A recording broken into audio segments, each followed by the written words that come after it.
Menteri Koperasi, Mas Ferry, Wakil Menteri, Pak Wamen, Sekretaris Negara, Spesialis Undang-Undang, Pak Wamen Keuangan, dan Bapak Ibu sekalian yang saya hormati, saya banggakan.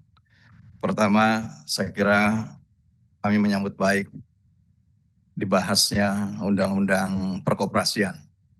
Tentu setelah Undang-Undang Koperasi Nomor 17 Tahun 2012 dibatalkan Mahkamah Konstitusi dan kembali kepada undang-undang sebelumnya, undang-undang yang saya kira semestinya sudah ada kemajuan, ini mundur kembali. Ya, dan oleh karena itu saya kira ini tidak boleh mundur kembali, Pak Ferry. Kami pernah membahas dari 2 periode yang lalu, tapi kemudian tidak bisa berhasil sampai kepada keputusan. Yang kedua, ketidakpastian ini tentu telah membawa perkoperasian kepada titik nadir.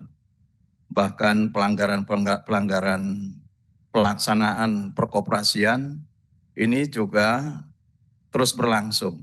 Kita bisa melihat bagaimana kasus-kasus yang terjadi akibat perkoperasian kita dalam persimpangan. Tidak ada kepastian, pengawasan sangat lemah, sehingga ini merugikan terhadap masyarakat. Karena sebagian besar yang dilakukan dalam usaha perkoperasian adalah dana masyarakat. Oleh karena itu, Bu Anggi, saya tidak akan membahas solusinya karena akan dibahas di dalam panja. Namun sangat menarik bahwa koperasi didasarkan kepada Pasal 33 Undang-Undang Dasar 1945, di mana perekonomian disusun sebagai usaha bersama berdasar asas kekeluargaan. Menurut saya ini tidak bisa parsial, ya.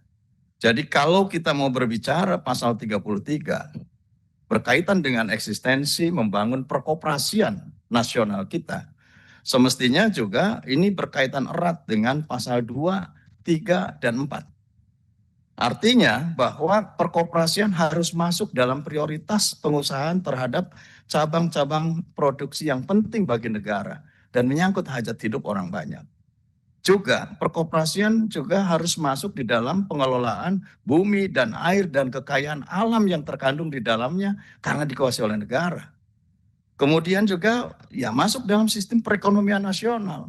Oleh karenanya kita juga membedah mungkin nanti dalam Undang-Undang P2SK seperti apa relasinya terhadap Undang-Undang Koperasi ini. Oleh karenanya menurut saya kalau tadi kan parsial, selalu diangkat bahwa koperasi hanya terkait dengan pasal 1 Undang-Undang Dasar 1945 pasal 33. Mohon maaf, ayat 1 pasal 33. Nah, oleh karenanya ini coba kita integrasikan. Apa relasi yang tepat terhadap norma-norma ke depan yang terkait dengan pasal 2, 3, 4 Undang-Undang Dasar 1945 pasal 33. Nah, ini yang menurut saya lebih urgent karena saya dengar Pak Ferry hanya mengambil satu ayat saja gitu. Padahal ada 2, 3, 4 yang di sini sangat urgent untuk kita lakukan hubungannya dengan perkoperasian kita. Nah, ini yang menurut saya harus kita angkat bersama di sini. Yang lain-lain saya kira ada catatan-catatan yang nanti dalam panja saya akan menyampaikan apa pasal-pasal krusial yang tentu ini perlu kita kuatkan dalam perkoperasian nasional kita. Terima kasih Bu Anggi. Assalamualaikum warahmatullahi wabarakatuh. Waalaikumsalam warahmatullahi wabarakatuh.